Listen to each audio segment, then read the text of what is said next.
okra, talong at saka ampalaya. Meron pang bagoong alamang at meron ding karning manok. So, masarap nito. Dyan,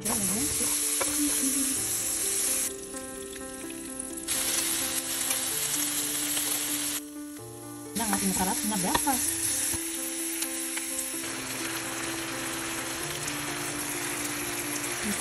At ito yung puntot. Ito yung ating squid. Dalamay.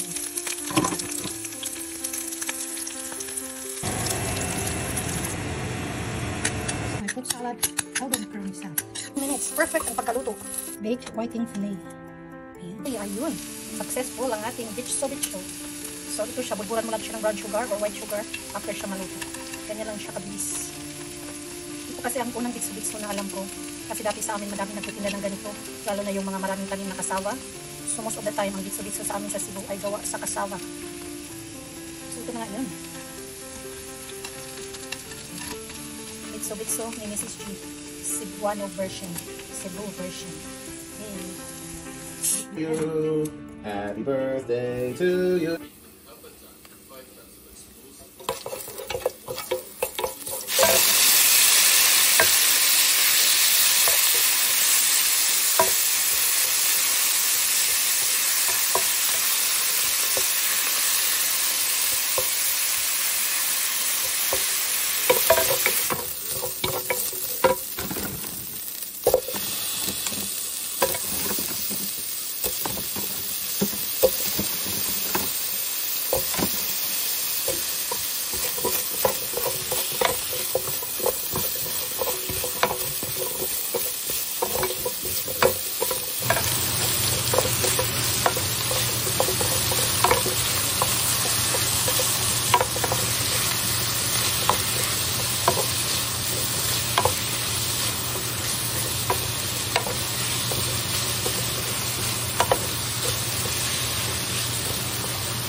And now, the final ingredient.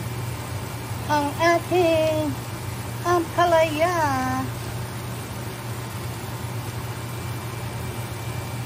Kompleto ricado sa atong kinakubit. Kalabasa, sitaw, okra, talong at saka ampalaya. Meron pang bagoong alamang at meron ding karning manok. So, masarap nito. Lutuin lang natin ng 2 minutes ang ampalaya. Ready.